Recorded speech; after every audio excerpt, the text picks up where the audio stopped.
Hello my dear students, welcome to my class where every learning is enjoyable. और आज से हम शुरू करने जा रहे हैं क्लास 12 की फिजिक्स का सिलेबस। तो आप जो है वो 11th पास करके आप 12th में आ चुके हो। तो हमने जो है वो 11th में क्या चीज़ें पढ़ी थी और 12th में अब क्या चीज़ें पढ़ेंगे, तो थोड़ा उसके बारे में भी मैं आपको बताऊँगा। और दोनों में डिफरेंस क्या है मेनली वो चीज़ का जानना ज़रूरी है। जैसे कि 11th में हमने जितनी भी चीज़ें पढ़ी थी वो सारी चीज़ें हमें जो है वो एक तरह से दिखाई देती थी। फॉर एग्जांपल हमने जो है वो गति के अंदर काफ़ी सारे जो वो चीज़ें पढ़ी है।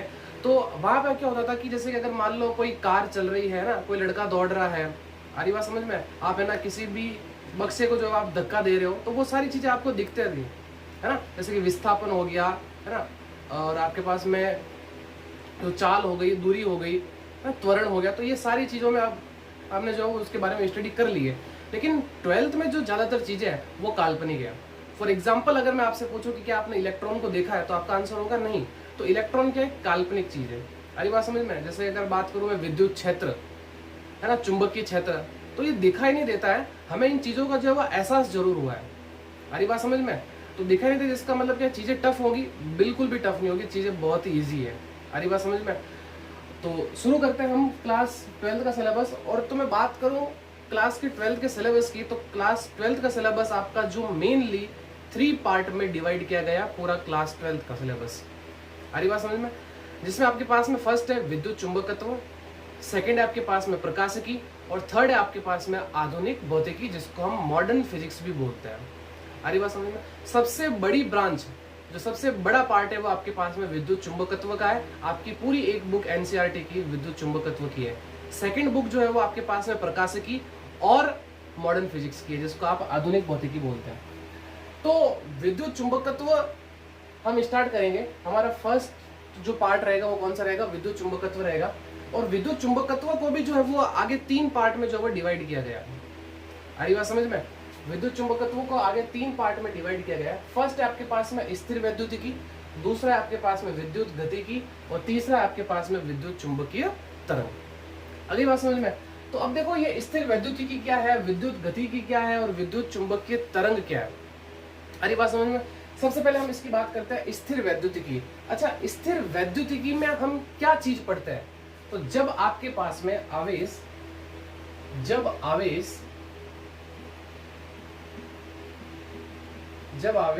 स्थिर हो, मतलब विद्युत चुंबकत्व में हम किसकी स्टडी करते हैं, हम आवेश की स्टडी करते हैं। अरे बात समझ में, किसकी स्टडी करते हैं, आवेश की स्टडी करते हैं। सो स्थिर वैद्युतिकी हम कब पढ़ते हैं, जब आपके पास में आवेश रुका हुआ है। अच्छा, आवेश की भी बात करेंगे, आवेश कितने प्रकार के होते हैं, अरे बात समझ में, सबकी स्टडी करेंगे धीरे धीरे। तो जब आवेश रुका हुआ होता है, स्थिर का मतलब क्या होता है, रुका हुआ। तो जब आवेश रुका हुआ होता है और हम उसके ऊपर जो भी स्टडी करते हैं उसको हम बोलते हैं स्थिर वैद्युतिकी। आगे बात समझ में। अच्छा, अब स्थिर वैद्युतिकी में हम क्या क्या चीजें पढ़ते हैं, है ना। ये आपके पास में विद्युत आवेश तथा क्षेत्र, ये हमारा आज का फर्स्ट चैप्टर रहेगा। अरे बात समझ में। हम यहाँ से स्टार्ट करेंगे। ये आपका फर्स्ट चैप्टर है एनसीईआरटी का, विद्युत आवेश तथा क्षेत्र। नेक्स्ट है आपके पास में स्थिर विद्युत विभव तथा धारिता, ये आपके पास में सेकंड चैप्टर है। तो ये 2 चैप्टर जब हम पढ़ते हैं तब हमारा पास में आवेश जो है वो रुका हुआ होता है, यानी कि जब हम जो है वो रुके हुए आवेश की अगर स्टडी करते हैं, हम उसका अध्ययन करते हैं, उसको हम बोलते हैं स्थिर वैद्युतिकी। और उसके अंदर जो है वो इन चैप्टर को डिवाइड किया गया है। आगे बात समझ में। नेक्स्ट है आपके पास में विद्युत गतिकी। तो इसमें जब आपके पास में मतलब इसको हम कब पढ़ते हैं, जब आपके पास में आवेश है, जब आवेश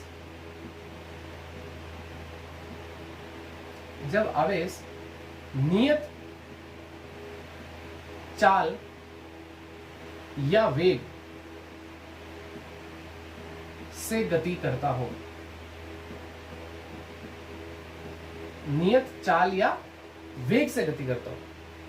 एक चीज मैंने लिखी यहाँ पे, नियत। अरे बस हमने कांस्टेंट जिसको आप बोलते हो, जब आपके पास में आवेश क्या हो, नियत चाल या वेग से गति करता है, तब हम जो है वो जो चीजों को पढ़ते हैं उसको हम बोलते हैं विद्युत गतिकी। गति, है ना, मतलब कि जब आपके पास में आवेश क्या करने लग जाए, गति करने लग जाए, उसमें हम किस चीजों को पढ़ते हैं।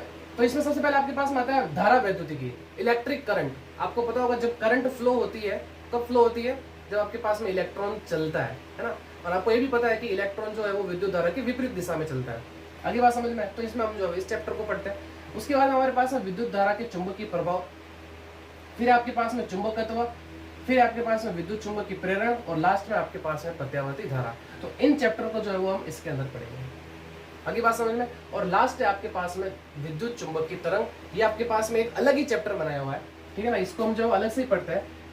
यानी कि जब आपके पास में जब इलेक्ट्रॉन, है ना, जब इलेक्ट्रॉन त्वरित हो, इलेक्ट्रॉन क्या एक तरह से आवेशित है, जब इलेक्ट्रॉन त्वरित हो तब हम जो है वो स्टडी करते हैं, उसको हम क्या बोलते हैं, विद्युत चुंबकीय तरंग। या हम बोलते हैं जब आवेश क्या हो, त्वरित हो।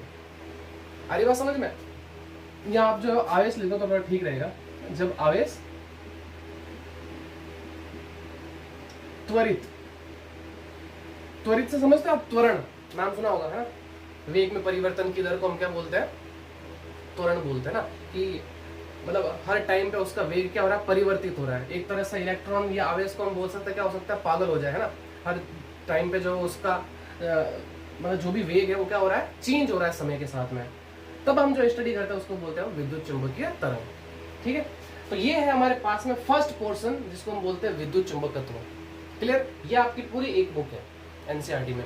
नेक्स्ट सेकंड बुक की बात करते हैं हम, जो हमारे पास में दो पार्ट में डिवाइड है।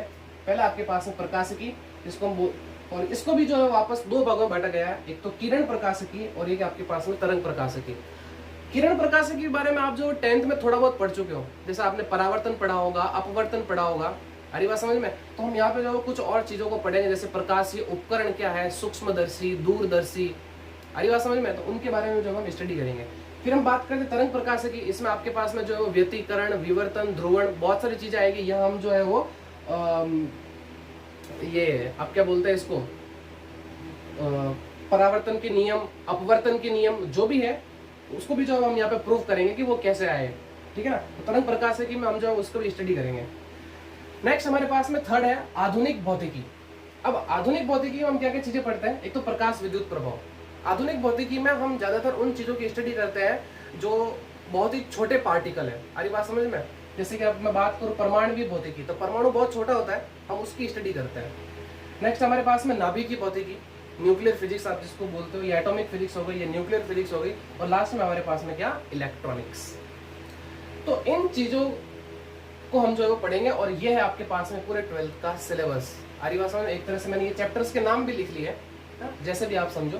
तो फटाफट पहले आप जो है वो इस ये जो आपके पास में सिलेबस जो मैंने लिखा है इसको आप नोट करो, फिर हम जो है वो हमारा फर्स्ट चैप्टर स्टार्ट करते हैं, विद्युत आवेश तथा क्षेत्र, ठीक है। सो नोट करिए इसको, फिर हम आगे बढ़ते हैं। तो चलिए अब हम शुरू करते हैं हमारा first chapter class 12th physics का, जो है विद्युत आवेश तथा क्षेत्र। तो सबसे पहले हम स्टडी करेंगे कि विद्युत आवेश क्या होता है। तो हेडिंग लगा ली मैंने, विद्युत आवेश। अब सबसे पहले मैं एक बार लिख लेता हूं कि विद्युत आवेश है क्या। तो यह एक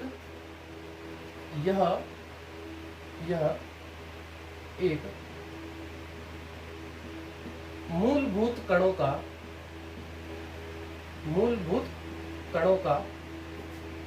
निज गुण है।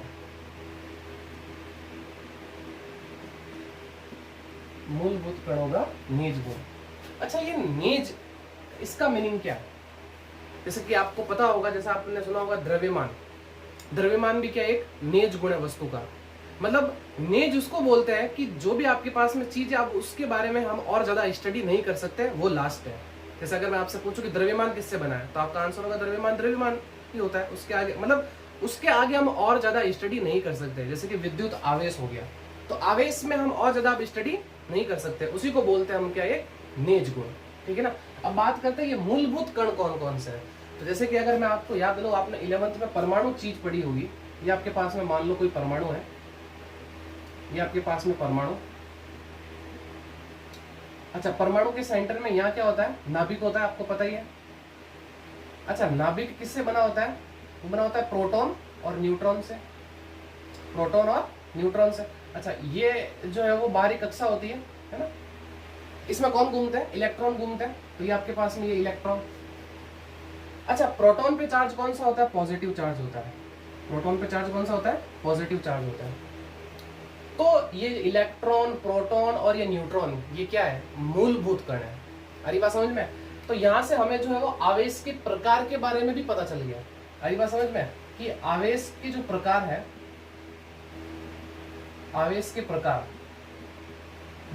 कितने प्रकार हो गए? 2 प्रकार हो गए, एक तो धनात्मक और एक ऋणात्मक। और न्यूट्रॉन, न्यूट्रॉन पे कोई चार्ज नहीं होता है। न्यूट्रॉन पे चार्ज क्या होता है? 0 होता है। तो आवेश हमारे पास में आवेश जो है वो 2 तरह के निकल के आगे। एक तो कौन सा?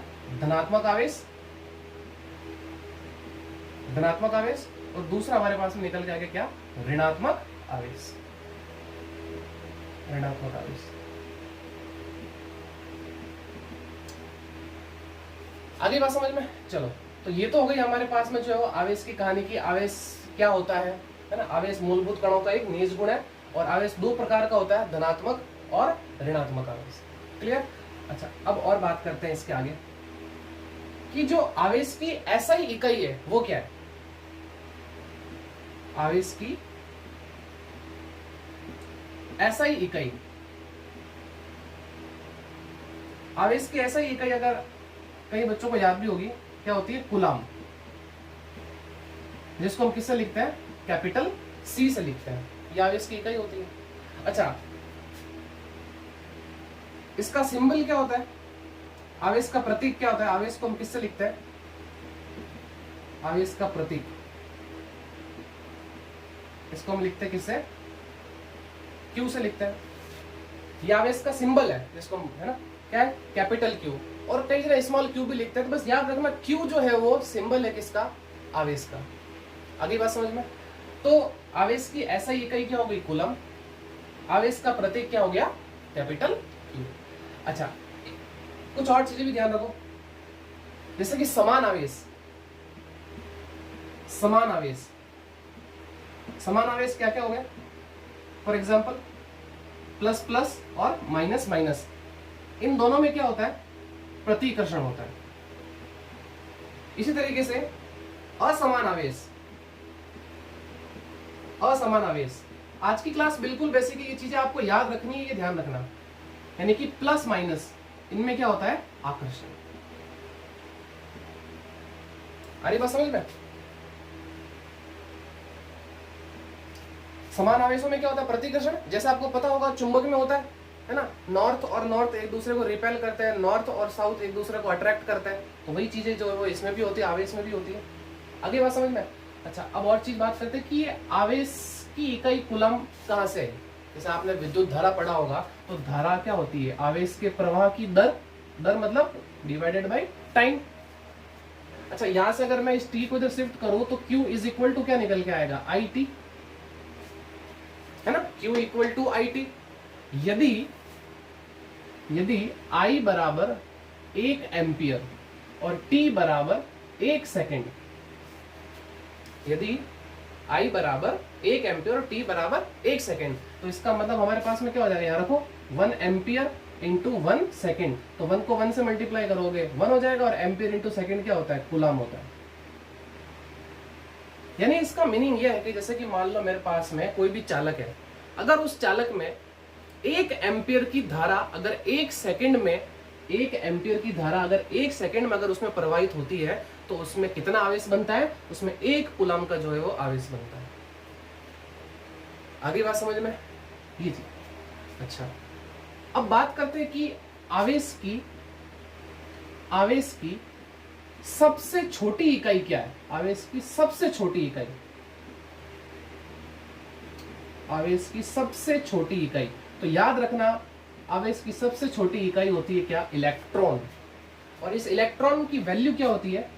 1 इलेक्ट्रॉन की जो वैल्यू होती है वो होती है 1.6 इंटू 10 की घात -19 कूलम। ये भी वैल्यू आप याद रखना। न्यूमेरिकल में हम कई बार हम जो है वो इसकी वैल्यू जो है वो रखेंगे 1.6 इंटू 10 की पावर -19 कूलम। अच्छा, अब बात करते हैं आवेशों के द्रव्यमान की भी बात कर लेते हैं। आवेशों के द्रव्यमान क्या क्या है? तो आवेशों के द्रव्यमान के अंदर अगर हम सबसे पहले बात करें इलेक्ट्रॉन, तो इलेक्ट्रॉन का द्रव्यमान कितना होता है? 9.1 इंटू 10 की पावर -31 किलोग्राम। इस तरीके से प्रोटॉन के द्रव्यमान की भी बात कर लेते हैं, वो होता है 1.672 इंटू 10 की घात -27 किलोग्राम। और न्यूट्रॉन के द्रव्यमान की भी बात कर लेते हैं, वो होता है 1.674 इंटू 10 की घात -27 किलोग्राम। तो ये होता है आवेश के द्रव्यमान। तो मैं आपको जो है वो आवेश के बारे में छोटी छोटी चीजें जो है वो बता रहा हूँ। अब इसके बाद में हम जो है वो आवेश की सीजीएस इकाइयाँ क्या है उसके बारे में बात करेंगे। तो यहाँ हमने जो है वो आवेश के प्रकार समझ लिए, धनात्मक और ऋणात्मक। आवेश क्या है? आवेश एक मूलभूत कणों का नेज गुण है। नेज का मतलब क्या होता है कि उस वस्तु के बारे में हम अब और ज्यादा स्टडी नहीं कर सकते, इसलिए हम बोलते हैं वो उस वस्तु का क्या है, नेज गुण है। अगली बात समझ में, ऐसा इकाई क्या होती है, इसकी कूलम होती है। आवेश का प्रतीक क्या होता है, क्यू होता है। समान आवेशों में प्रतिकर्षण होता है ना, और विपरीत आवेशों में या असमान आवेशों में क्या होता है, आकर्षण होता है। ठीक है, इस तरीके से I is equal to Q by T. ये आप विद्युत धारा आप पढ़ चुके हो। विद्युत धारा, धारा क्या होती है, आवेश की प्रवाह की दर। तो यहाँ से आवेश हमें चाहिए तो इसको इस तरफ शिफ्ट कर लिया तो Q is equal to I T हो गया। अच्छा, एक कूलम कितना होता है कि यदि अगर आपके पास में I is equal to 1 ampere और T is equal to 1 second हो, इसका मतलब क्या हुआ कि किसी भी चालक के अंदर अगर 1 एम्पियर की धारा 1 सेकेंड में प्रवाहित होती है तो उसमें कितना आवेश बनता है, 1 कूलम आवेश बनता है। क्लियर। और आवेश की सबसे छोटी इकाई क्या है, याद रखना, इलेक्ट्रॉन, जिसमें 1 इलेक्ट्रॉन की जो वैल्यू होती है वो होती है 1.6 इंटू 10 की घात -19 कूलम। और ये है आवेशों के द्रव्यमान जो आपको याद रखने हैं न्यूमेरिकल में। क्लियर। सो फटाफट इस चीज को नोट करिए, फिर हम जो है आगे बढ़ते हैं।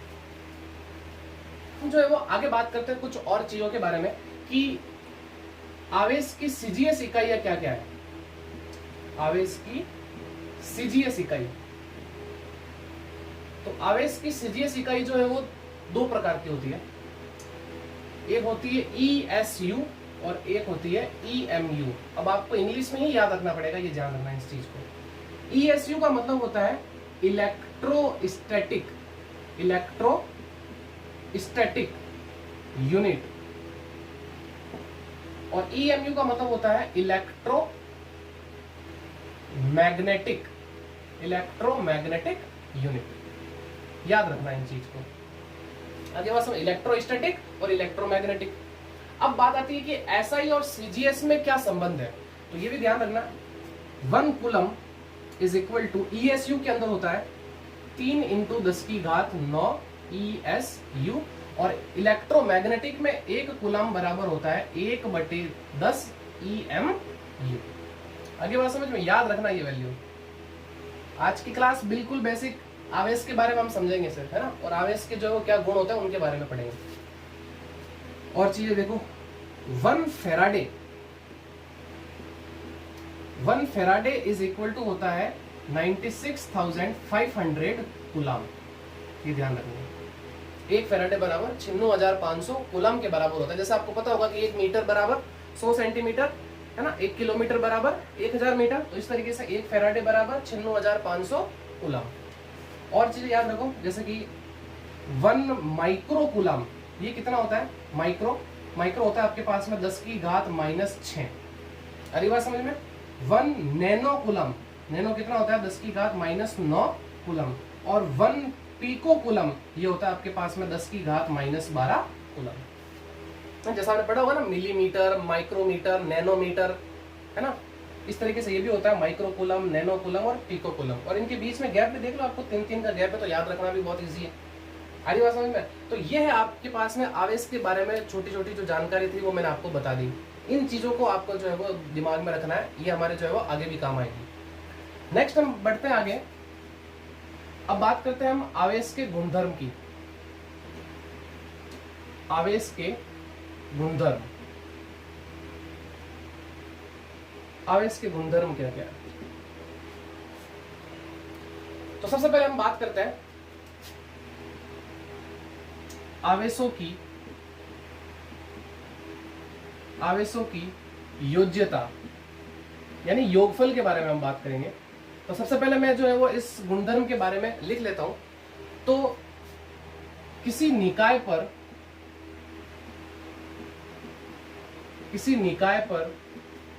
स्थित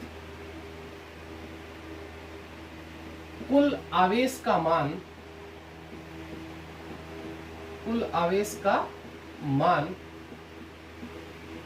उस निकाय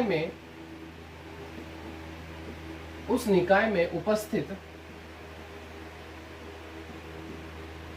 सभी आवेशों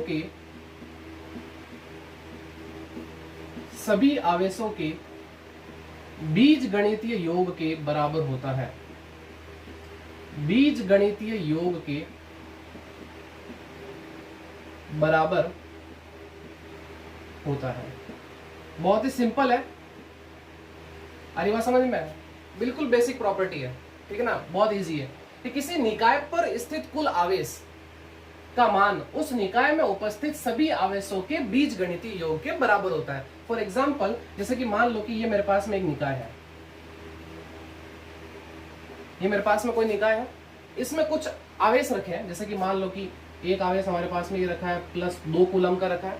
सारी बात समझ में? एक आवेश हमारे पास में रखा है ये -1 कूलम का रखा है, और दूसरा आवेश हमारे पास में रखा है जो है वो आपके पास में +3 कूलम या -3 ले लो, -3 कूलम का जो है वो आवेश रखा है। अब बताओ कि इस निकाय पर कुल आवेश कितना है? तो आपको करना कुछ नहीं है, बीज गणित योग कर दो इसका, यानी कि +2 कूलम, -1 कूलम और -3 कूलम। तो कितना हो गया आपके पास में? देख लो, ये -1 और -3 -4 और फिर +2, तो पीछे कितना बचा आपके पास में? -2 कूलम। तो इस निकाय पर जो टोटल आवेश है वो कितना है आपके पास में? -2 कूलम।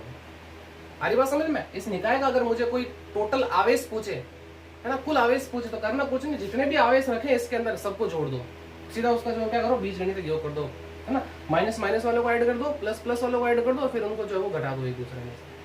तो ये आपके पास में आवेश के जो गुणधर्म है उसकी पहली प्रॉपर्टी क्या है? आवेशों की योज्यता। क्लियर? नाउ हम नेक्स्ट आगे दूसरी और तीसरी प्रॉपर्टी की भी बात करते हैं। तो पहले फटाफट इन चीजों को नोट करिए, फिर हम जो है वो आगे बढ़ते हैं। तो अब जो है वो हमारे टॉपिक को आगे बढ़ाते हैं। हम जो है वो दूसरा गुणधर्म पढ़ते हैं आवेश का। दूसरा गुणधर्म क्या है? आवेश का संरक्षण। अरे बात समझ में? जैसे हमने फर्स्ट पढ़ा अभी आवेशों की योज्यता, दूसरा हमारे पास में आवेश का संरक्षण, यानी कि किसी विलगित निकाय का कुल आवेश सदैव संरक्षित रहता है। एक नाम आया यहाँ पे, विलगित निकाय। किसी विलगित निकाय का कुल आवेश सदैव संरक्षित रहता है, इसका मतलब क्या है?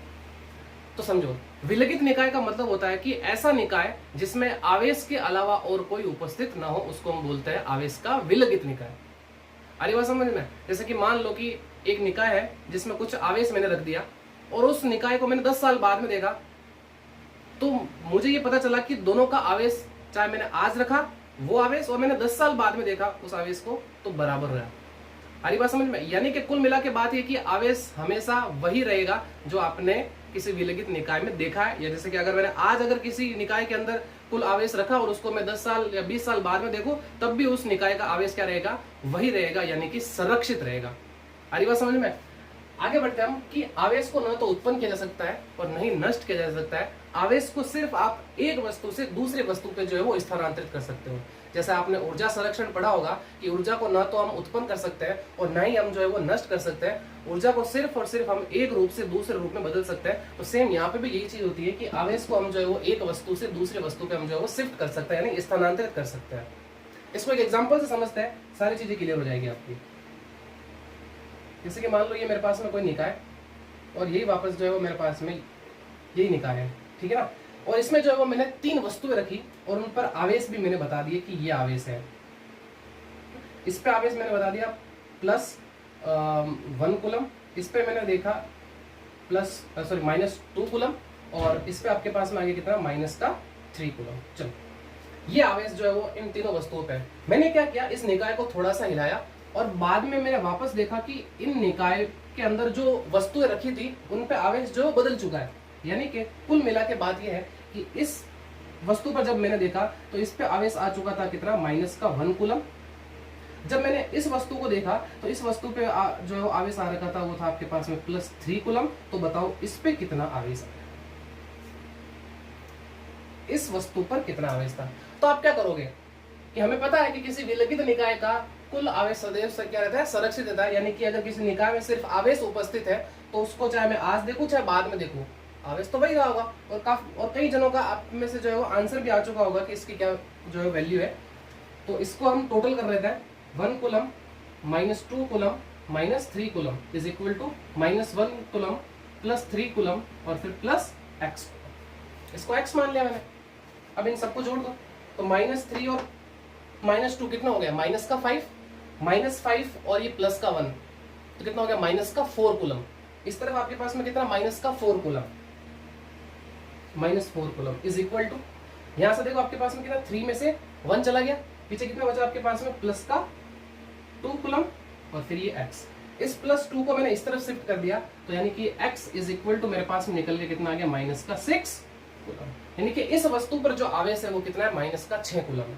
अब आप दोनों ही निकाय का आवेश टोटल देख लो, वही होगा -3 और -2 -5, -5 में से 1 चला गया -4 कूलम, यानी कि इस वस्तु पर जो कुल आवेश है वो कितना है -4 कूलम। अब इस पर भी चेक कर लो तो देखो 3 और ये आपके पास में -6, तो -6 और ये -1 ये कितने हो गए -7, और -7 में से 3 चला गया तो इस पर भी आवेश कितना है -4। तो यानी कहने का मतलब ये है कि आवेश हमेशा क्या रहता है, संरक्षित रहता है किसी विलगित निकाय में।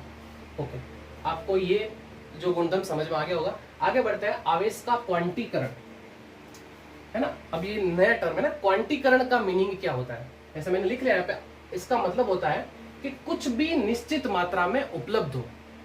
आरी बात समझ में, क्वांटीकरण का मतलब होता है कुछ भी निश्चित मात्रा में उपलब्ध हो। जैसे कि कैसे, कि अगर मैं मार्केट जाऊं, है ना, किसी स्टेशनरी की दुकान पे जाऊं और मैं जाके पूछूं कि मुझे 1 मार्कर चाहिए तो मिल जाएगा, 2 मार्कर चाहिए तब भी मिल जाएगा, 3 मार्कर चाहिए तब भी मिल जाएगा। अगर मैं बोलूं कि मुझे डेड मार्कर चाहिए तो क्या मैं ले पाऊंगा? पहली बात तो वो चीज अवेलेबल भी नहीं है। आरी बात समझ में, तो या तो ये मार्कर 1 होगा या 2 होगा या 3 होगा। आरी बात, इस तरीके से तो मिल सकता है, डेढ़, 2.5, 3.5 ऐसा तो मिल नहीं सकता। इसी को बोलते हैं हम क्या, क्वांटीकरण। तो आवेश भी जो है वो क्वांटीकृत होता है। आगे बात समझ में, यानी कि किसी वस्तु पर जो आवेश होता है इलेक्ट्रॉन के आवेश के पूर्ण गुणज के रूप में होता है, ये ध्यान रखना। कैसे होता है? पूर्ण गुणज के रूप में होता है। मतलब कैसे? जैसे कि मान लो कि मेरे पास में ये कोई एक वस्तु, ये मेरे पास में जो है वो कोई दूसरी वस्तु। आगे बात समझ में, मैंने क्या किया कि यहां से कुछ इलेक्ट्रॉन निकाले, तो यहां से मैं कितने इलेक्ट्रॉन निकाल सकता हूं इस वस्तु से? या तो 1 निकाल सकता हूं, या 2 निकाल सकता हूं, या 3 निकाल सकता हूं, या 4, 5, 6 इस तरीके से निकाल सकता हूं। डेड इलेक्ट्रॉन, है ना, 2.5 इलेक्ट्रॉन, 3.5 इलेक्ट्रॉन ऐसे निकाल ही नहीं सकता। तो मैंने क्या किया कि यहां से कितने 10 इलेक्ट्रॉन निकाल लिए और इसमें शिफ्ट कर दिए। कितने इलेक्ट्रॉन निकाले? 10 इलेक्ट्रॉन। अच्छा, इस पे अब आवेश कितना रहा होगा? +10 ही, और इस पे कितना आ गया होगा? -10। बोलो सही है? आगे बात समझ, इस पे +10 ही होगा और इस पे कितना होगा? -10 ही होगा। अच्छा, मैं कम से कम कितने आवेश इससे निकाल सकता हूँ? 1 निकाल सकता हूँ। आगे बात समझ, जैसे कि मैं यहाँ से कितना निकाल सकता हूँ? 1 इलेक्ट्रॉन निकाल सकता हूँ। और इसको कितना दे सकता हूँ? इसको 1 इलेक्ट्रॉन दे सकता हूँ। इस तरीके से कितना? 2 इलेक्ट्रॉन निकाल सकता हूँ, और इसको कितना? 2 इलेक्ट्रॉन दे सकता हूँ। इस तरीके से इसको कितना? 3 इलेक्ट्रॉन निकाल सकता हूँ, और मैं 3 इलेक्ट्रॉन इसको दे सकता हूँ। इस तरीके से मैं कितने n इलेक्ट्रॉन निकाल सकता हूँ, और n इलेक्ट्रॉन ही किसी वस्तु को जो है वो मैं दे सकता हूँ। तो यहां से हमें जो है वो किसी वस्तु पर आवेश कितना होता है, तो उसका फॉर्मूला भी बन गया Q is equal to +-NE। जहां पे आपके पास में ये जो n है वो क्या है? पूर्णांक है, ये ध्यान रखना। n क्या है? पूर्णांक है। आगे बात समझ में, तो ये होता है क्वांटीकरण। क्लियर है? तो फटाफट इस टॉपिक, इन दोनों को नोट करो, फिर हम आगे बढ़ते हैं। तो अब जो है वो हम एक न्यूमेरिकल करते हैं, है ना। हमने अभी पढ़ा था आवेश का क्वांटीकरण, तो क्वांटीकरण से रिलेटेड जो है वो मैंने एक यहाँ पे क्वेश्चन लिखा है कि क्या किसी वस्तु को +8 × 10⁻−18 कूलम आवेश दिया जा सकता है? ये क्वेश्चन है हमारा कि क्या हम किसी वस्तु को इतना आवेश दे सकते हैं क्या? तो सबसे पहले हम आवेश का फॉर्मूला लगाएंगे, Q is equal to NE। ना प्लस में दिया था हमने, प्लस लगा लिया। ये किसकी वैल्यू है? ये आपके पास में आवेश की वैल्यू है, तो ये हमने रख ली यहाँ पे 8 × 10⁻−18। n तो हमें कैलकुलेट करना है, और E की वैल्यू आपको पता है 1.6 × 10⁻−19 कूलम। ये तो होती है, लिखवाया था अभी मैंने।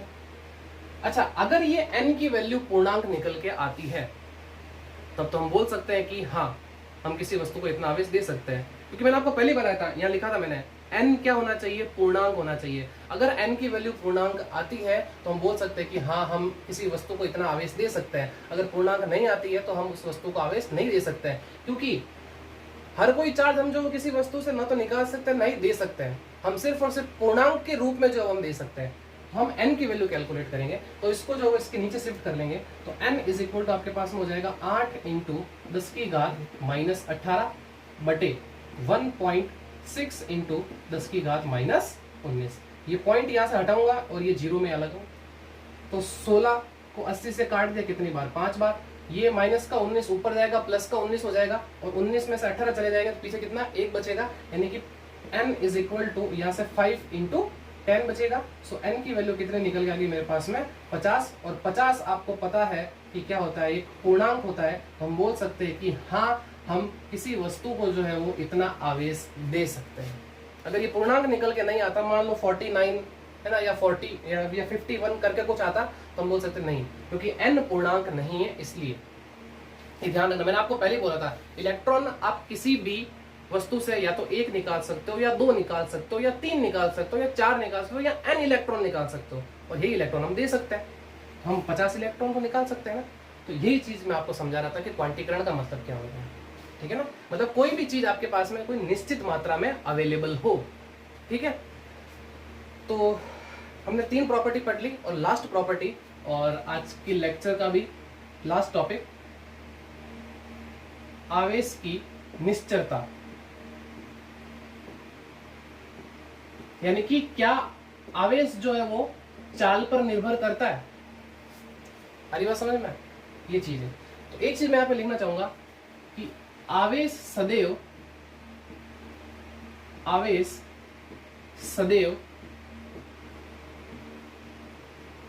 द्रव्यमान के साथ संबद्ध रहता है। ये ध्यान रखना, आवेश सदैव द्रव्यमान के साथ संबद्ध रहता है। इसका उल्टा पॉसिबल नहीं है कि द्रव्यमान सदैव आवेश के साथ संबद्ध रहता है। मतलब अगर किसी वस्तु के पास में आवेश है तो इसका मतलब उसके पास द्रव्यमान भी है। बट अगर मैं ऐसा उल्टा बोलूं कि किसी वस्तु के पास, मतलब किसी वस्तु का अगर द्रव्यमान है तो उसके पास आवेश भी होगा, ये जरूरी नहीं है। जैसे अगर मैं बात करूं इलेक्ट्रॉन, तो इलेक्ट्रॉन पे आवेश होता है और उसका द्रव्यमान भी है, जो हमने लिखा था यहाँ पे। इस तरीके से प्रोटॉन पे भी आवेश होता है और उसका द्रव्यमान होता है। लेकिन हम बात करें न्यूट्रॉन की, तो न्यूट्रॉन पे क्या आवेश था, बट उसका द्रव्यमान तो जरूर था ना। तो किसी वस्तु का द्रव्यमान है तो इसका मतलब ये नहीं है कि उसके पास आवेश भी होगा। अगर जिसके पास आवेश है उसके पास हम 100% क्या है, द्रव्यमान भी है।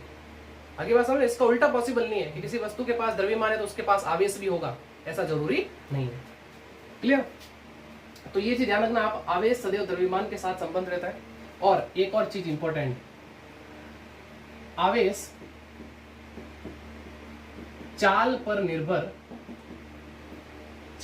निर्भर नहीं करता है, ये ध्यान रखना। आवेश चाल पर निर्भर नहीं करता है, ये भी पॉइंट याद रखना है इसके अंदर। तो यहां पे जो है वो मैं आवेश और द्रव्यमान के बीच में डिफरेंस लिख लेता हूं। आवेश और द्रव्यमान में क्या जो है वो अंतर है। तो पहला तो आप जानते होंगे कि आवेश जो है वो पॉजिटिव भी हो सकता है, निगेटिव भी हो सकता है, और शून्य भी हो सकता है ना। शॉर्ट में लिख रहा हूं मैं, आप समझ जाना। पॉजिटिव भी होता है, निगेटिव भी होता है, शून्य भी होता है। द्रव्यमान की बात करें तो द्रव्यमान सदैव क्या होता है, धनात्मक होता है, सदैव पॉजिटिव। आगे बात समझ में। दूसरी चीज पे आ जाओ, दूसरा क्या अंतर हो सकता है कि जो आवेश है, आवेश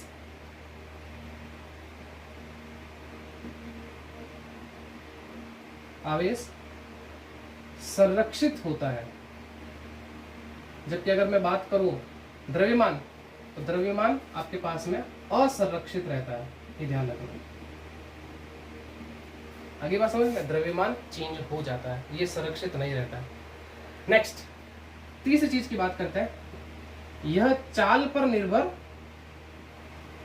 नहीं करता है, चाल पर निर्भर नहीं करता है। जबकि अगर मैं बात करूं द्रव्यमान, तो द्रव्यमान जो है वो चाल पर निर्भर करता है,